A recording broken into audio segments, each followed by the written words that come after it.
Metode pembelajaran bahasa oleh kelompok 10 yang beranggotakan Hanifah dengan NIM 2008110001, Salsabila dengan NIM 2008110003, dan Maulana Malik Burhanuddin dengan NIM 2008110012 dengan materi pembahasan mengenai metode pemecahan masalah, metode inquiry, metode proyek, metode saintifik, dan metode e-learning.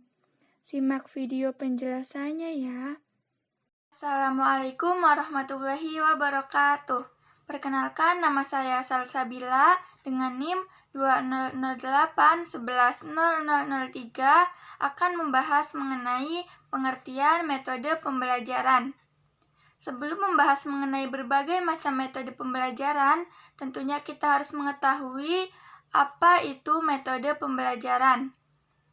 Nah, metode pembelajaran yakni cara penyajian materi pendidik agar materi yang disampaikan akan dapat dipahami dan dimengerti serta dimanfaatkan oleh peserta didik.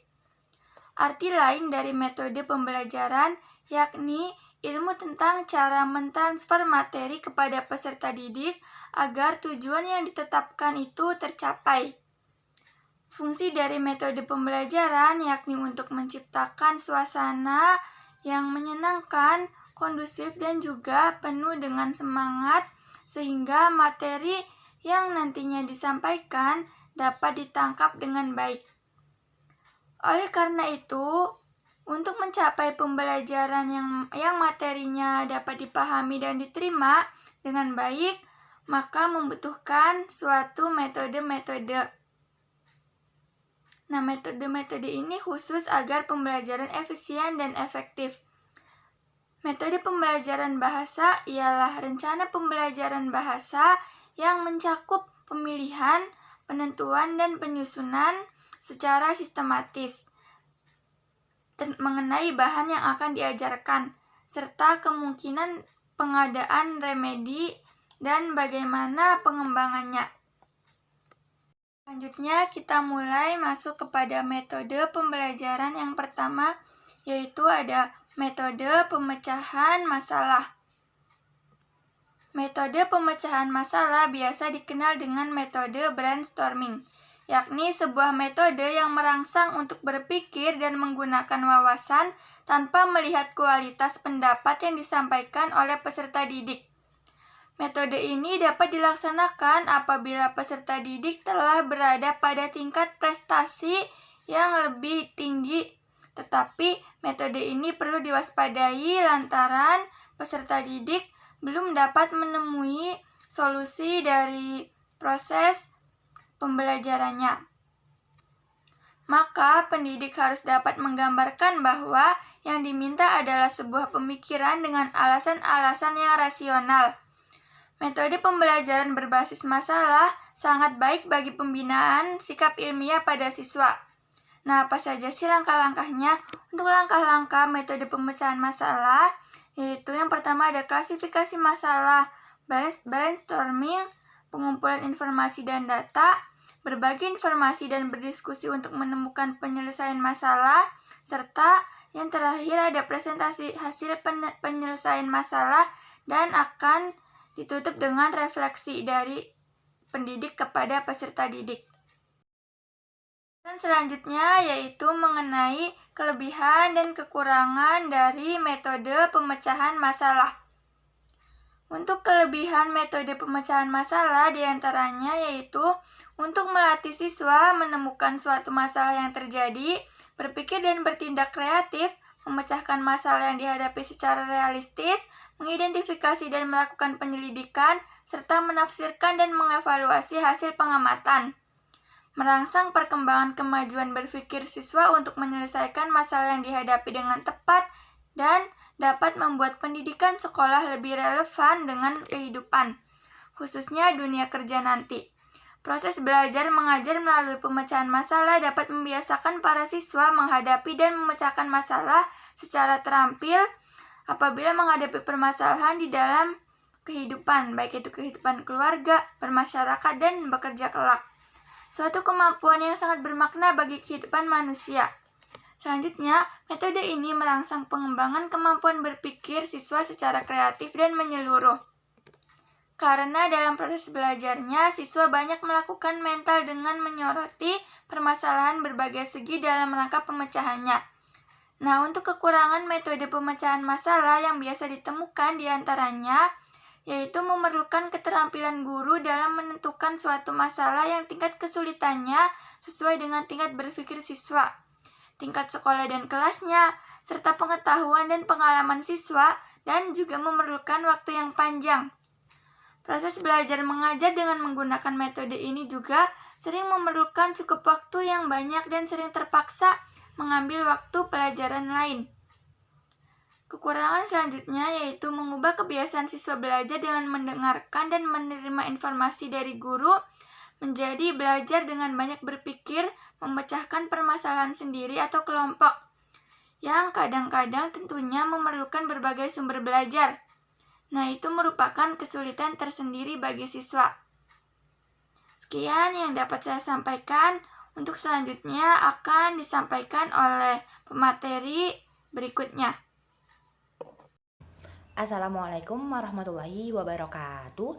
Perkenalkan, nama saya Hanipa dengan NIM 2008 11001 akan melanjutkan materi dari kawan saya mengenai metode inquiry. Nah, metode yang kedua atau metode inquiry ini merupakan metode yang mempersiapkan peserta didik pada situasi untuk melakukan eksperimen sendiri secara luas dan melihat apa yang terjadi, lalu ingin melakukan sesuatu, selanjutnya mengajukan pertanyaan-pertanyaan dan mencari jawaban sendiri serta menghubungkan penemuan yang satu dengan yang lain, lalu membandingkan apa yang ditemukannya dengan penemuan yang ditemukan oleh peserta didik yang lain. Nah, metode inquiry sendiri memiliki tujuan dan kegunaan tertentu, diantaranya yakni 1. Mengembangkan sikap keterampilan siswa untuk memecahkan masalah. 2. Mengembangkan kemampuan berpikir para siswa. 3. Melatih kemampuan berpikir melalui proses situasi yang benar-benar dihayati. 4. Mengembangkan sikap ingin tahu, berpikir objektif, mandiri, dan kritis. Dan yang kelima atau yang terakhir yaitu berusaha mencari pemecahan masalah serta pengetahuan yang menyertainya lalu menghasilkan pengetahuan baru yang benar-benar bermakna. Lalu mengenai kelebihan dan kekurangan dari metode inquiry ini. Nah, kelebihannya yaitu pembelajaran yang menekankan kepada pengembangan aspek kognitif, afektif, dan psikomotorik. Lalu pembelajaran ini juga cepat memberikan ruang kepada siswa untuk belajar sesuatu dengan gaya mereka. Dan pembelajaran ini merupakan strategi yang dianggap sesuai dengan pengembangan psikologi belajar modern yang menganggap belajar adalah proses perubahan tingkah laku berkat adanya pengalaman. Lalu selanjutnya mengenai kelebihannya itu ada keuntungan lainnya yaitu dapat melayani kebutuhan siswa yang memiliki kemampuan di atas rata-rata. Nah, artinya siswa yang memiliki kemampuan belajar bagus tidak akan terhambat oleh siswa yang lemah dalam belajar. Lalu ada kekurangan metode belajar inquiry ini. Yang pertama yaitu terkadang sulit mengontrol kegiatan siswa. Yang kedua, sulit merencanakan pembelajaran karena terbentur oleh kebiasaan siswa dalam belajar. Yang ketiga yaitu kadang-kadang dalam mengimplementasikannya itu memerlukan waktu yang panjang sehingga guru sering menyesuaikan waktu dengan yang telah ditentukan. Dan yang keempat yaitu selama kriteria keberhasilan belajar ditemukan, kemampuan siswa menguasai materi, strategi ini akan sulit diimplementasikan karena bisa saja siswa sulit memahami penguasaan materi. Setelah memahami bagaimana metode belajar secara inquiry, kita akan memahami bagaimana metode proyek. Yakni metode pembelajaran proyek adalah metode yang memberikan tugas kepada peserta didik untuk dikerjakan secara individual dan peserta didik pula dituntut untuk mengamati, membaca lalu meneliti. Kemudian peserta didik diminta membuat laporan dari tugas yang diberikan kepadanya dalam bentuk makalah. Nah, metode ini bertujuan membentuk analisis masing-masing dari peserta didik. Fokus pembelajaran terletak pada konsep-konsep dan prinsip-prinsip inti dari suatu disiplin studi, melibatkan pembelajar dalam investigasi pemecahan masalah, dan kegiatan-kegiatan bermakna lain seperti memberi kesempatan pembelajar, lalu mencapai puncaknya menghasilkan produk yang nyata. Nah, ada langkah-langkah mengenai metode pembelajaran inquiry. Dalam menggunakan metode ini, ada beberapa langkah yang harus dilalui oleh seorang guru terhadap siswa. Yang pertama, merumuskan permasalahan dengan jelas. Yang kedua, lakukan pembagian tugas serta deskripsi dari masing-masing tugas tersebut. Yang ketiga, buat jadwal kegiatan sesuai dengan waktu yang telah disediakan. Yang keempat, rumuskan apa yang diharapkan dan diperoleh dari setiap kegiatan. Yang kelima, buat kesimpulan secara menyeluruh. Dan yang terakhir atau yang keenam yaitu usahakan supaya hasil dari proyek itu dapat meningkatkan pengetahuan keterampilan banyak orang ketika disajikan di pameran atau yang sebagainya. Setelah kita mengetahui berbagai pengertian serta langkah dari metode pembelajaran secara proyek, kita juga perlu mengetahui bagaimana kekurangan serta kelebihan dari metode pembelajaran secara proyek. Nah, ada kelebihannya yang akan saya sebutkan, yakni 1, dapat memperluas pemikiran siswa yang berguna dalam menghadapi masalah di kehidupannya. 2, dapat membina siswa dengan kebiasaan menerapkan pengetahuan sikap, keterampilan dalam kehidupan sehari-hari. Yang ketiga, metode ini ternyata sesuai dengan prinsip-prinsip didaktik modern yang mana pengajarannya perlu memperhatikan kemampuan individual dan kerja sama kelompok. Nah, bahan pelajaran ini tidak terlepas dari kehidupan sehari-hari yang penuh dengan masalah. Jadi, di sini siswa dapat mempraktikkan ilmu yang ia dapat menggunakan metode pembelajaran secara proyek agar pengembangan aktivitas, kreativitas, dan pengalaman siswa banyak dilakukan agar teori ini juga dapat berguna di kehidupan masyarakat nanti. Lalu, setelah kelebihan, ternyata metode proyek ini memiliki kekurangan. Apa saja? Yang pertama, dari pemilihan topik unit yang tepat sesuai dengan kebutuhan siswa, juga fasilitas dan sumber-sumber pembelajaran diperlukan bukanlah pekerjaan yang dapat dikerjakan. Jadi tidak semua topik bisa dikerjakan oleh seluruh siswa. Yang kedua, bahan pelajaran sering menjadi luas sehingga dapat mengaburkan pokok inti yang sering dibahas. Nah, karena pembelajaran yang luas, maka pokok-pokok intinya kadang tidak tersapai oleh siswa. Jadi, siswa kurang dapat memahami inti apa yang dibahas. Jadi itu saja kekurangan serta kelebihan yang dapat saya sampaikan. Kurang lebihnya mohon maaf, akan dilanjutkan oleh kawan saya. Terima kasih. Assalamualaikum warahmatullahi wabarakatuh. Saya Maulana Malik Bronudin. Saya anggota dari kelompok 4. Di sini saya akan melanjutkan penjelasan dari saudari Hanifah. Saya akan menjelaskan metode saintifik. Metode pembelajaran dengan metode saintifik merupakan proses pembelajaran yang menurut siswa beraktivitas sebagaimana seorang ahli sains, yang dalam praktiknya siswa melakukan yang pertama yaitu merumuskan masalah, yang kedua mengajukan hipotesa, yang ketiga mengumpulkan data, yang keempat mengolah dan menganalisa data, dan yang kelima membuat kesimpulan. Untuk dapat mengimplementasikan pembelajaran dengan pendekatan saintifik, proses guru harus dapat mengkreasikan pembelajaran dengan menghindari penggunaan berbagai cara untuk menemukan kebenaran yang tidak ilmiah. Dengan kata lain, pembelajaran yang tidak ilmiah pembelajaran dengan pendekatan saintifik sengaja dikembangkan dalam rangka menumbuhkan sikap, pengetahuan dan keterampilan siswa sehingga pembelajaran diharapkan mampu melahirkan siswa yang produktif, kreatif, inovatif, dan efektif. Mulai penguatan sikap, pengetahuan, dan keterampilan secara terintegrasi. Adapun tujuan pendekatan saintifik dalam pembelajaran antara lain untuk meningkatkan kemampuan berpikir peserta didik, membentuk kemampuan dalam menyelesaikan masalah secara sistematik, menciptakan kondisi pembelajaran supaya peserta didik merasa bahwa belajar merupakan suatu kebutuhan, melatih peserta didik dalam mengembangkan ide-ide, meningkatkan hasil belajar peserta didik, dan mengembangkan karakteristik peserta didik. Setelah kita mengetahui pengertian dan tujuan dari metode saintifik, kita juga harus mengetahui apa saja kelebihan metode saintifik. Kelebihan metode saintifik yang pertama yaitu proses pembelajaran lebih terpusat pada siswa sehingga memungkinkan siswa aktif dan kreatif dalam pembelajaran.